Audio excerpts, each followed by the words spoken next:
Howdy, howdy, and welcome back to another Workshop Wednesday. Today, it's all about getting started, creating your first Google Tag Manager account. Before we go too far into this, welcome. My name is Chris Mercer. I actually do go by Mercer. I'm the co-founder here at measurementmarketing.io, and whether you found us through some of the podcasts or talks that we've given, maybe through some of the content that we've shared with other platforms like CXL Institute, Social Media Examiner, Measure Summit, or Digital Marketer, and maybe you're already a member of measurementmarketing.io. However you found us, we're glad that you're here. It's our job to help you figure out how to use all these fun tools. And we're going to start today with Google Tag Manager. This is especially perfect if you've really never, if you either you're in the very beginning stages of sort of setting stuff up and trying to figure out where everything is, or if you're just thinking about, okay, maybe it's time, we got to set this thing up and think about it and trying to figure out where everything goes together and how to structure it. That's what we're going to handle today. Very, very important lesson. Of course, with all of these trainings that we do, just focus on one thing. It's one new idea, one new way of looking at something, one thing that's a little different than maybe you've heard it before. Practice that skill. Then you come back, rewatch these workshops, and you will pick up more one things. All right, let's go ahead and get started, shall we? Getting started, creating your first Google Tag Manager account. Now, we're just going to go ahead and dive right in, and we're going to start with Google Tag Manager. Now, I'm going to cover this part first, and then I'm going to cover a little bit of theory after this, because I want to show you kind of where this is, and then we're going to talk about how to think about this. Now, when you come in the Tag Manager, when you first just come into tagmanager.google.com, and if you're new to Tag Manager, just type that in. You have to be signed into your Google account, and then you'll be dumped into either a screen that basically looks like this, which I'll come back to this in a second, or you will look at a screen that actually looks something like this, that it lists all of your different accounts and the containers in those accounts. And that's really what we're going to talk about today, is setting up your account, and then how to understand what should a container have in it, how many containers should you have in an account, all that fun stuff.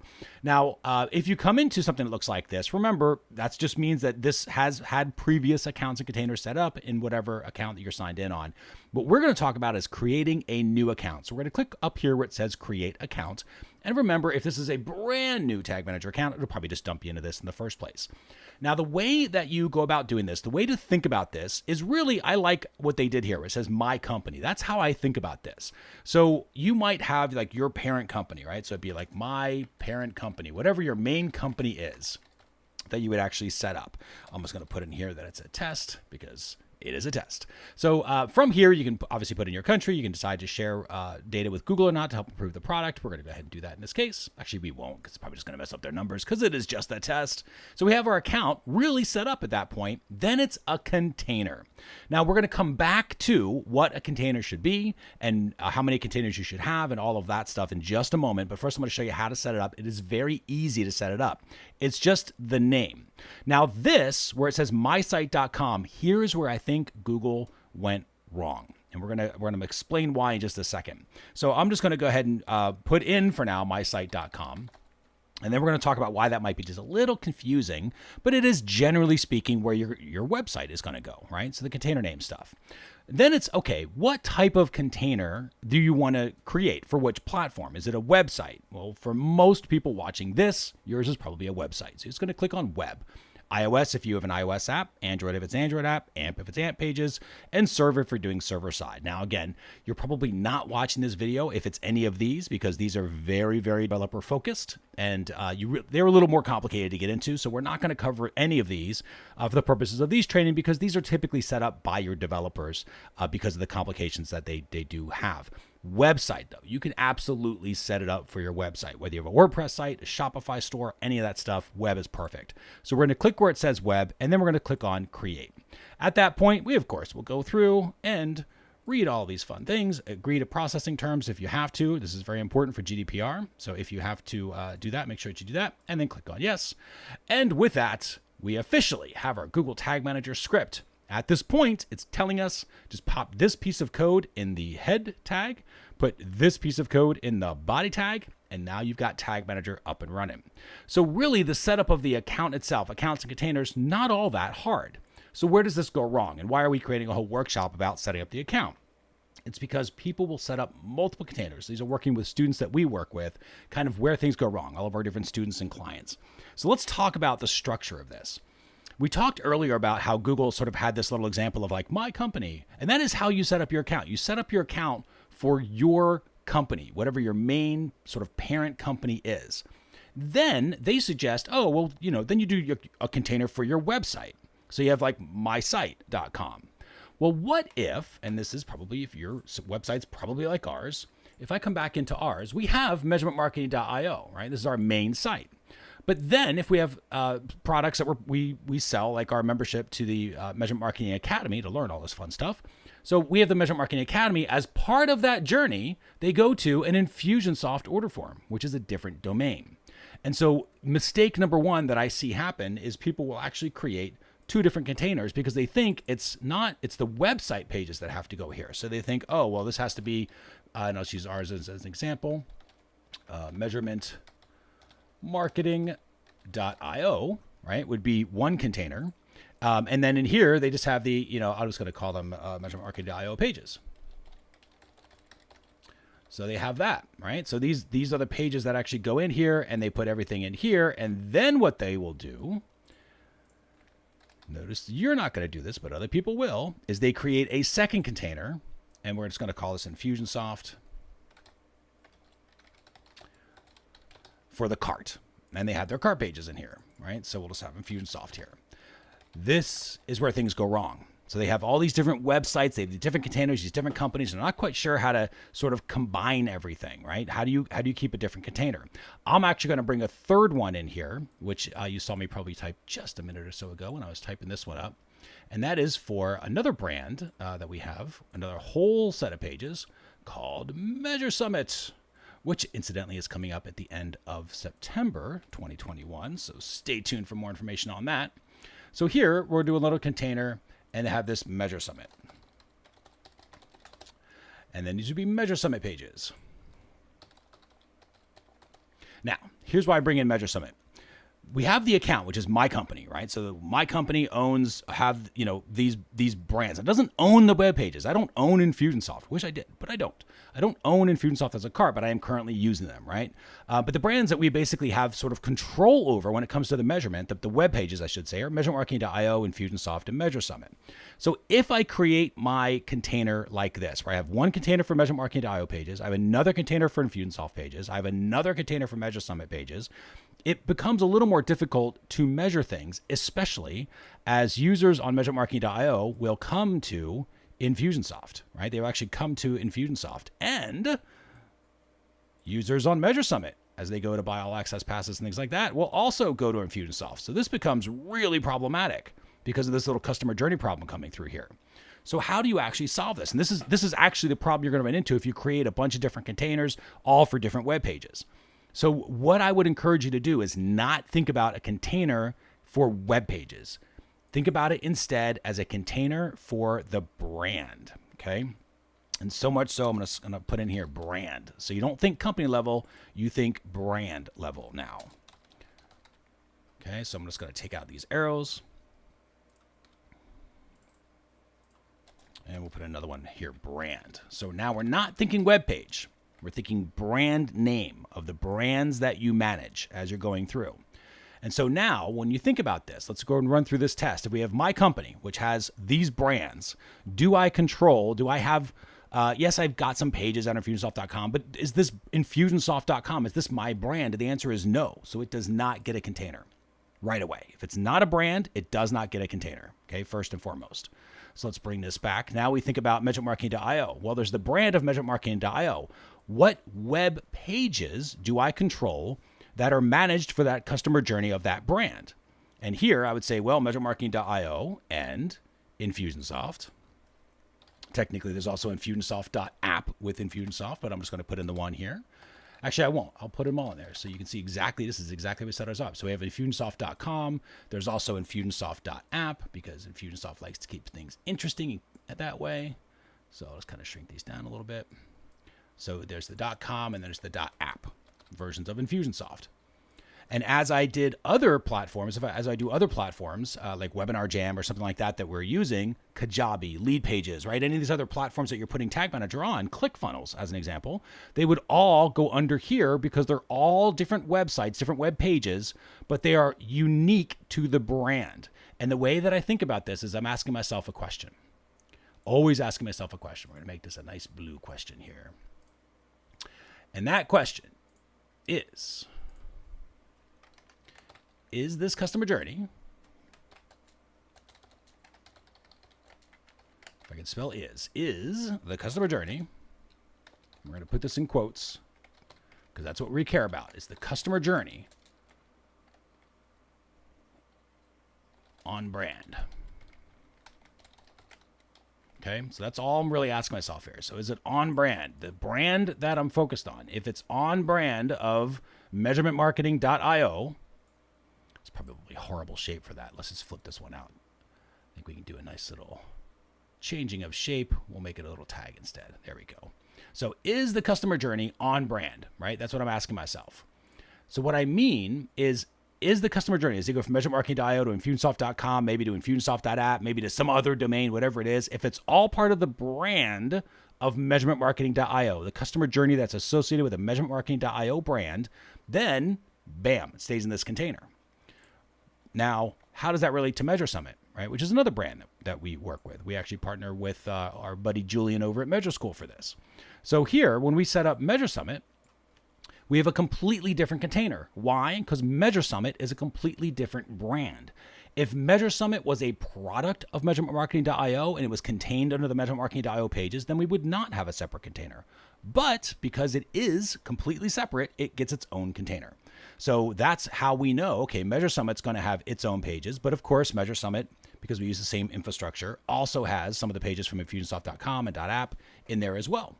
And so different container because it's a different brand, right? Measure Summit is a brand.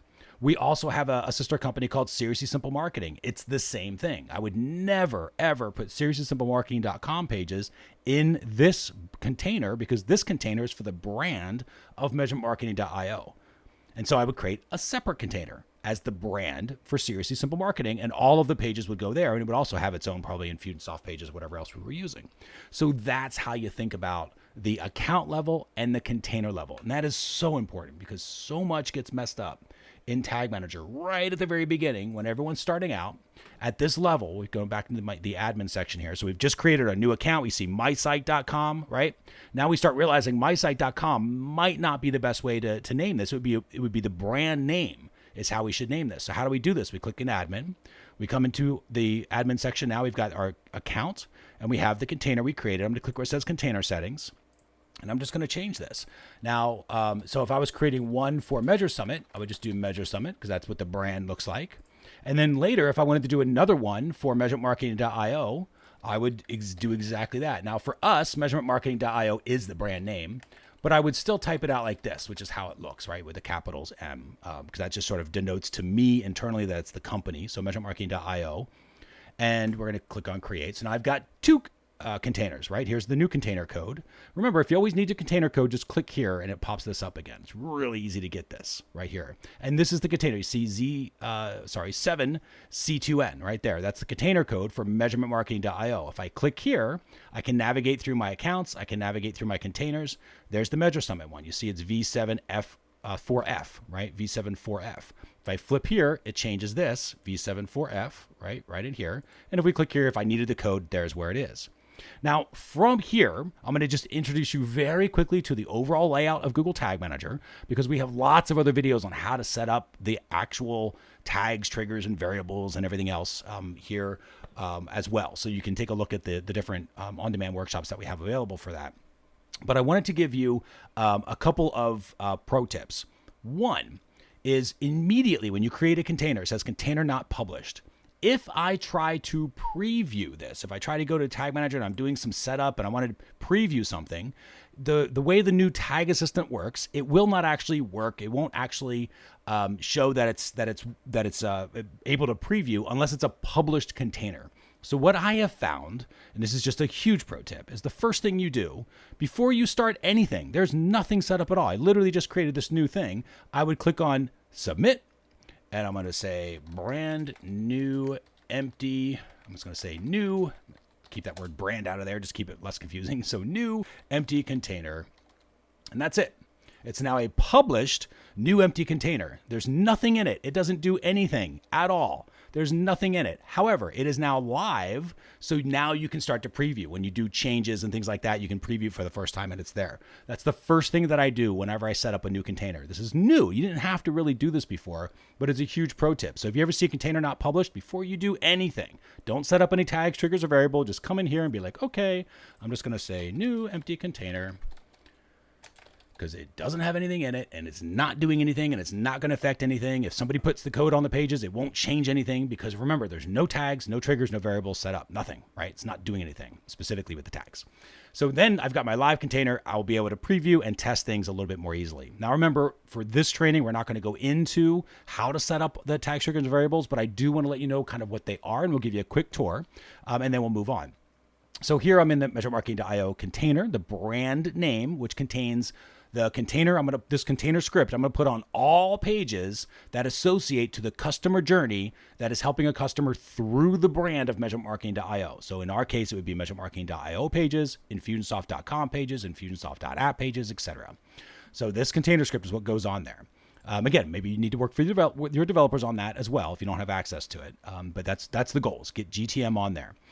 Then I've got tags, triggers, and variables I get to play with. Now, tags are really just what you want Google Tag Manager to do. Okay, so that's all it really is. When it first starts, there are no tags.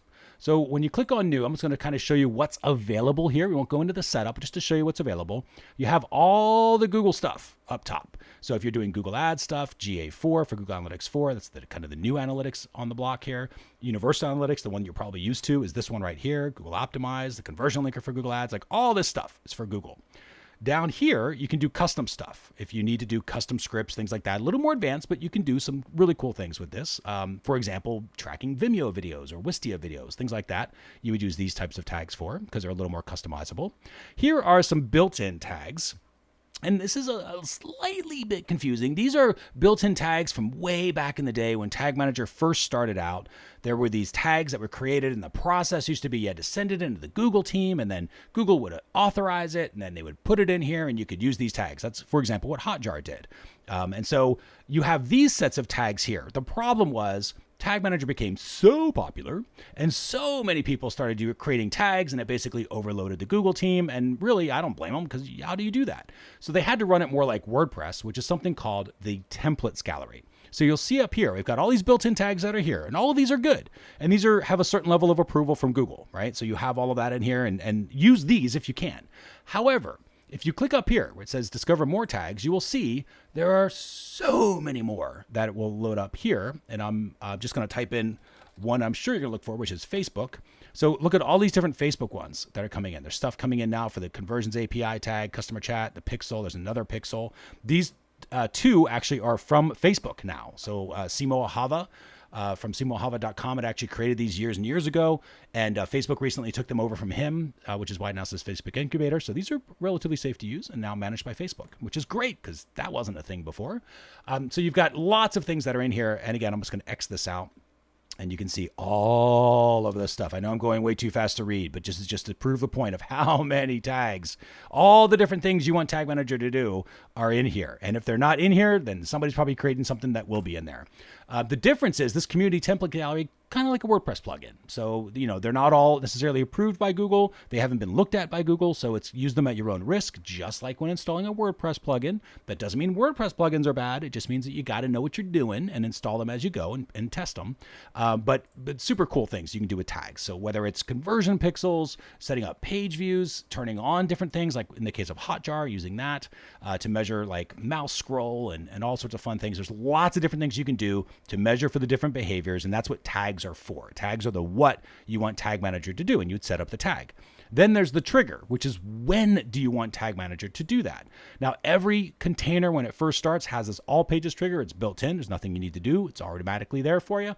However, there's lots of other types of different behaviors that could be sort of a when you want something to happen. So various stages of when the page loads, different types of clicks, whether it's a hyperlink or just anytime the mouse button is pressed down, when a certain element comes into view for a certain period of time, when they submit a form, when they scroll a certain period, a certain percentage of the way down or a certain number of pixels, when they watch a video, either for a percentage of the video, specifically YouTube, or even a time. You could say, oh, it's 7 minutes and 30 seconds of this video. Then I want you to go tell Google Ads to put them in a different remarketing audience, right? All that sort of stuff you could do here with these different triggers. And then there's some more advanced ones as well, including combination, where you can combine triggers together, or even simpler ones like timers. After 10 seconds, do this, right? So lots of cool things you can do. That's the trigger part. So the trigger is just when you want Tag Manager to do the actual tag. So trigger and a tag.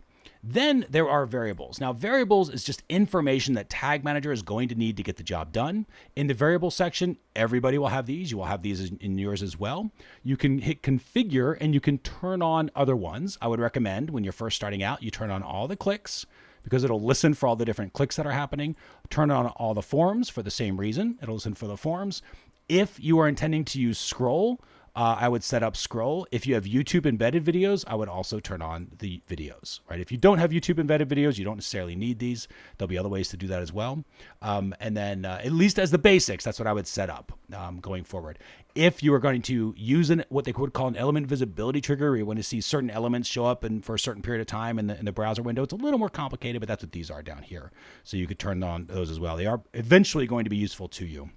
And there's really no harm in turning them on now. That's what I would say is a base setup, just turning that stuff on. So now you can see all these different variables where Tag Manager is listening for all this different stuff that's going on. And all of this is really just information Tag Manager needs to get the job done. For example, if you were going to tell Tag Manager, I want you to fire, let's say, go to Google Ads and tell Google Ads or tell Facebook, or basically both, tell Facebook and Google Ads when somebody became a lead when they hit my thank you page. Well, the page URL is what you would actually use for that. It's like, oh, when the page URL contains the word thank you, then tell Google Ads and Facebook that a lead has occurred, right? That's sort of how these things work together. So it takes a little bit of practice, but it's really just these three pieces. The tag is what I want Tag Manager to do, right? Tags are what I want Tag Manager to do. Triggers are when Tag Manager should do that thing. And then finally, variables is information it will need along the way. Now, I did say I wasn't going to show you how to set something up. I'm going to do a very quick setup because I think it explains how these three work together really well. And we're going to do a universal Google Analytics setup. So I'm going to come in here. So I'm just going to click on Google Analytics for Universal Analytics, kind of that standard Google Analytics. This is the tag. I'm going to set it for page view, which is tell Google Analytics that a page view has occurred, that somebody's on the page. And then I'm going to say when, the trigger, which is all pages, right? All pages. Now, if I try to save this right now, which I'm going to do here, I'm going to say it's GA, and this is a page view. Click on save. It's going to give me a little error. And it says you have to tell us where to send it. Because remember, I said send a page view, let somebody know that somebody's on the page. That's the tag part. I did the trigger part, which is whenever the page loads. That's all pages, right? Whenever this container script loads, I want you to go ahead and tell the Google Analytics that a page view has occurred and tell them the page. But I did not tell it where to go. In other words, what was the property ID in Google Analytics? That is where a variable comes in. This is why I like this sort of example, because it shows all three pieces working together. The tag is send a page view to Google Analytics. The trigger is whenever the page happens, right? When a page load happens, go ahead and send the information to Google Analytics. But then the variable is like, well, here's the account you need, right? Here's the actual property ID. So we come in here, I'm going to click on new variable. This is a specific type of variable just for this purpose for Google Analytics settings. So it's called a Google Analytics settings variable. You also hear us call it a GAS variable for GAS. And then you would just put in, obviously this is a fake one, so I'm not going to do this for real, but that would be like your UA. You would get that from Google Analytics, and now you would save this, and I'm going to save this as GAS, G-A-S, and then my UA number. And then we'll click on save, and now there's my variable. So I've got the tag, which is I want you to send a page to Google Analytics. Let Google Analytics know somebody's on the page. When I want you to do that, that's the trigger. Whenever the page loads, right? When the container loads, that's all pages trigger here. So whenever that happens, tell Google Analytics, oh, and by the way, here's information you're going to need. This is the variable which contains the information of the actual property ID so you know which Google Analytics property to tell. And that's how it works. So tags, triggers, and variables. So I'll go ahead and save that. And then you would, of course, go through and you can preview it. You can see how many changes have automatically happened coming through here, right? It gets pretty crazy pretty fast, but just the pro tips of setting up your account are really, really focused on this structure here, because this is where it goes wrong. Containers are much harder to manage when you split them up over a million different containers. And I've seen a lot of people do that. One container for their cart pages, one container for their blog, one container for their store. Don't think about it like that. Don't think about it like web pages. Think about it like brand names. So is the customer journey, is it on brand of, in this case, measurementmarketing.io? Then cool. It all goes in here. Anything that happens to be part of the measurementmarketing.io brand, I don't care what the tech is, I don't care what the pages are, if they were lead pages or anything like that, I'm putting those in here in this container because this is the container for this brand of this company. And then if it's a different brand that you set up, it gets a different container.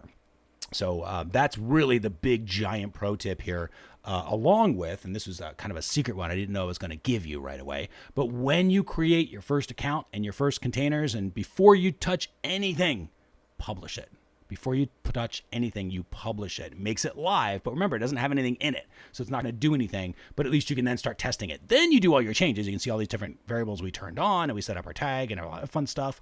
Then you would preview, et cetera, et cetera. And again, way beyond the scope of this training, because that starts getting into how to use Tag Manager. And there's lots of other lessons that we have on the on-demand workshops where you can watch all of that. So with that, I will go ahead and officially bring this one to a close. What was your one thing when it comes to Google Tag Manager? Hopefully it was that publishing the container right away thing, or structuring the containers and what you actually put where, because either one of those will save you a ton of time later. Next week's workshop is a Beyond the Basics workshop. We go a little bit more into detail on a certain topic. And next week, we're going to bring in Julie Brade, our guest instructor, as she helps us understand calculated fields and formulas in Google Data Studio. So if you've used Google Data Studio, or if you're ready to level up your Google Data Studio skills, you will love next week's workshop. In order to get that, just subscribe to the YouTube channel.